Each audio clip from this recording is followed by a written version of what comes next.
চলো আজ তোমাদের সঙ্গে শেয়ার করি মাছের মাথা দিয়ে মুড়ি ঘন্টের রেসিপি। এতে এতটাই সুন্দর এবং করতেও কিন্তু বেশি সময় লাগে না। তো প্রথমে দেখো, কড়াইতে আমি সর্ষের তেল গরম করে নিয়েছি আর তার মধ্যে দিয়ে দিলাম সামান্য একটুখানি নুন আর হলুদ গুঁড়ো। এবারে ছোট ছোট টুকরো করে কেটে রাখা আলুগুলোকে আমি একটু ভালো করে লাল লাল করে ফ্রাই করে তুলে নিলাম। এবার ওই তেলের মধ্যেই মাছের মাথা দিয়ে দিলাম।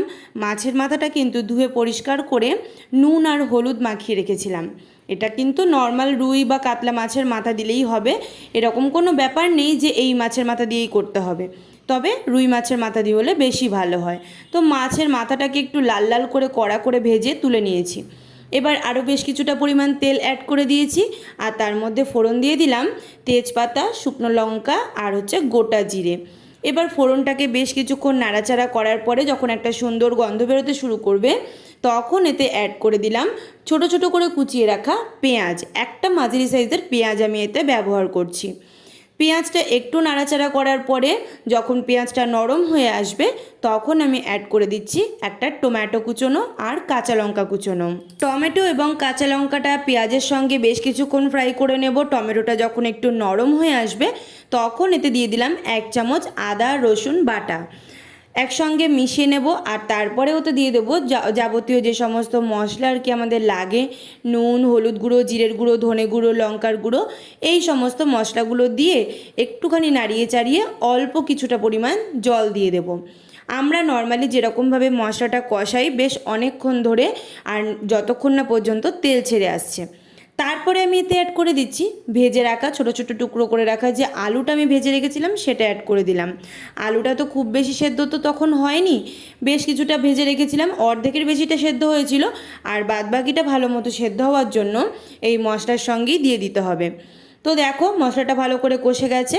এবার আমি দিয়ে দিলাম গোবিন্দভোগ চাল। চালটাকে কিন্তু আমি আগে থেকেই ধুয়ে তারপরে আধা ঘন্টার জন্য জলে ভিজিয়ে রেখেছিলাম, তারপরে জলটাকে ঝরিয়ে নিয়েছিলাম। এবারে সেই চালটাই আমি দিয়ে দিলাম। আর তোমরা এখানে চালের পরিমাণ যদি জানতে চাও তাহলে কিন্তু তোমরা তোমাদের পরিমাণ অনুযায়ী দিও। আমি এখানে 1.5 কাপ চাল ব্যবহার করেছিলাম, ছোটো কাপের 1.5 কাপ চাল। তো তারপরে দেখো চালটা তো দেওয়া হয়ে গেছে, মশলার সঙ্গে মিশিয়ে নিলাম। আর মাছের মাথাটাও এতে টুকরো টুকরো করে দিয়ে দিয়েছি, খুব বেশি ভেঙে দেওয়ার দরকার নেই, একটু গোটা গোটা থাকলেই হবে। তো তারপরে দেখো সব কিছু একসঙ্গে মিশিয়ে নেওয়ার পরে এবার আমি এতে জলটা অ্যাড করব। জলটা কিন্তু খুব বুঝে তারপরে অ্যাড করতে হবে, কারণ আমি এখানে 1.5 কাপ যেহেতু চাল দিয়েছি, তাহলে তার ডাবল জল এখানে 3 কাপ জল আমি এতে ব্যবহার করলাম। এমন কোনো ব্যাপার নেই যে গরম জল দিতে হবে বা কোনো ঠান্ডা জল দিতে হবে, এমন কোনো ব্যাপার নেই, নর্মাল জল দিলেই হবে।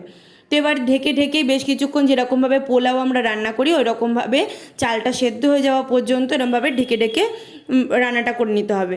আর সবার শেষে দেখো সামান্য একটুখানি চিনি আর একদম শেষে গরম মশলার গুঁড়ো ছড়িয়ে নামিয়ে নেব। দেখো কতটা ঝরঝরে হয়েছে, আর একদমও কিন্তু একদম গা মাখা ভাবটা কিন্তু একেবারেই নেই। এরকম ঝুরঝুরে মুড়িঘণ্ট খেতে কিন্তু বেশি ভালো লাগে। তোমরা অবশ্যই বাড়িতে একবার ট্রাই করে দেখো। আর খেতে তো ভীষণই সুন্দর হয়েছিল, সকলেই ভালো বলেছে আর কি। তোমরা অবশ্যই ট্রাই করে দেখো আর জানিও কেমন হয়েছে। ভিডিওটি ভালো লেগে থাকলে প্লিজ একটি লাইক করে দিও, পেজটিকে ফলো করে রেখো। টাটা।